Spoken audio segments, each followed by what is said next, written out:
Bonjour chers étudiants, dans cette vidéo je vais vous rappeler l'activité, le travail que je vous ai demandé de faire pour la première activité. Alors, cette activité concerne le deuxième chapitre, la ressource solaire ou le gisement solaire. Qu'est-ce qu'on a dit? Pour ce chapitre, j'avais deux possibilités, ou bien vous parlez des modèles,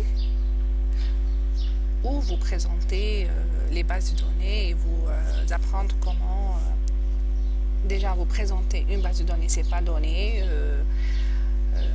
Je me rappelle de ma formation personnelle, on a tendance à faire des années d'études sans avoir l'opportunité de découvrir une réelle base de données qui a relation directe avec notre formation, et je juge que c'est très important. C'est pour cela que je me suis dit, vous avez déjà eu des modules concernant le gisement solaire en licence et même en master qui traitent tous les modèles, ils sont riches, etc. Vous avez eu une bonne formation concernant les modèles. Maintenant, j'estime qu'il était temps de passer à la deuxième étape, c'est la découverte des bases de données qui contiennent les mesures réelles pour les différents paramètres utiles pour votre formation et pour votre travail futur, Inch'Allah. Et c'est pour cela que j'ai insisté sur les bases de données. Qu'est-ce qu'on a fait? Alors, je vous ai donné une base de données, une BD. On a fait un TDTP, on a manipulé cette base de données en large et en hauteur. Qu'est-ce qu'on a fait? On a commencé par décrire la base de données. Je vous ai montré comment le faire, comment la découvrir, décrire ce qu'elle contient, ce qu'elle représente, etc.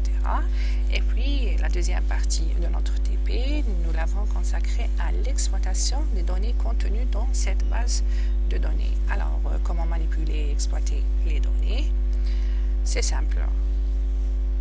On a commencé, je vous ai dit qu'on a plusieurs étapes. La première étape, c'était le traitement des données. Pourquoi? Parce que quand on fait une mesure, c'est-à-dire, déjà je reviens, j'ai une variable, par exemple l'éclairement, la température, je voudrais avoir une information sur ce gisement-là, sur un site donné.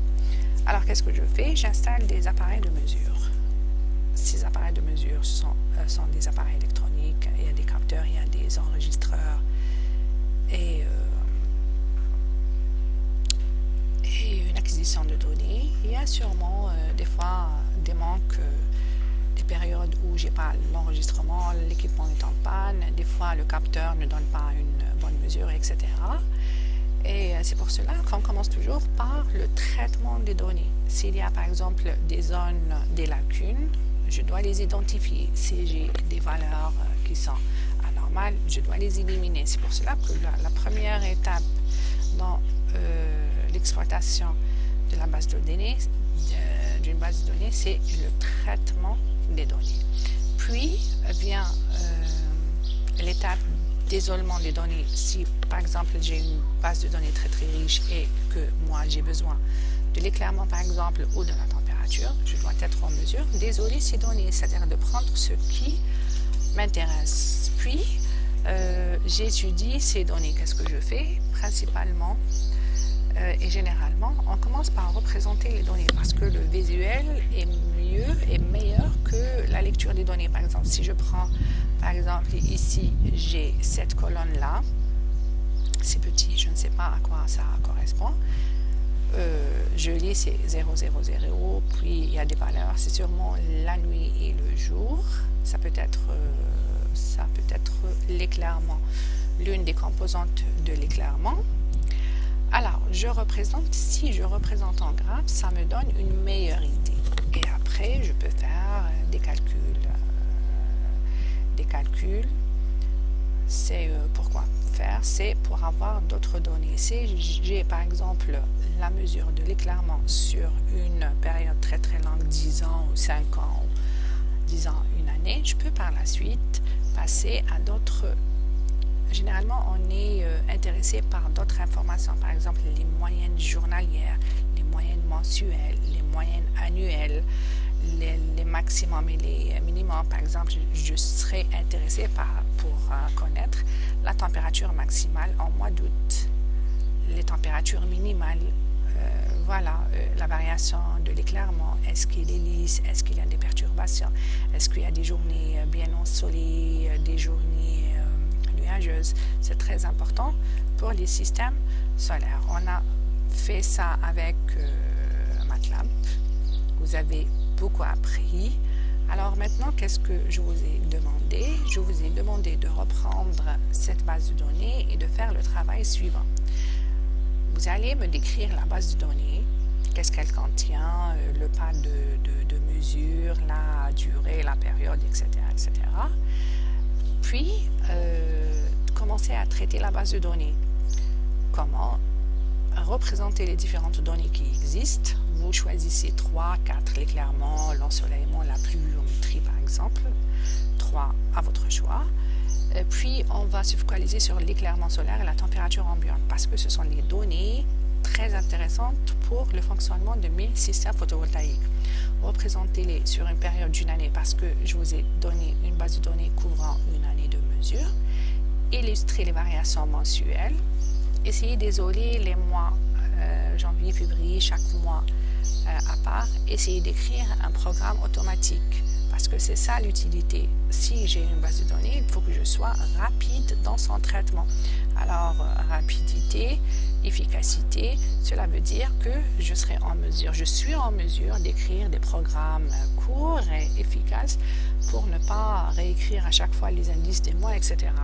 Puis, illustrer les variations mensuelles, calculer les moyennes mensuelles journalières, puis les représenter avec le graphe qui correspond. Calculer l'énergie journalière sur une année et la représenter.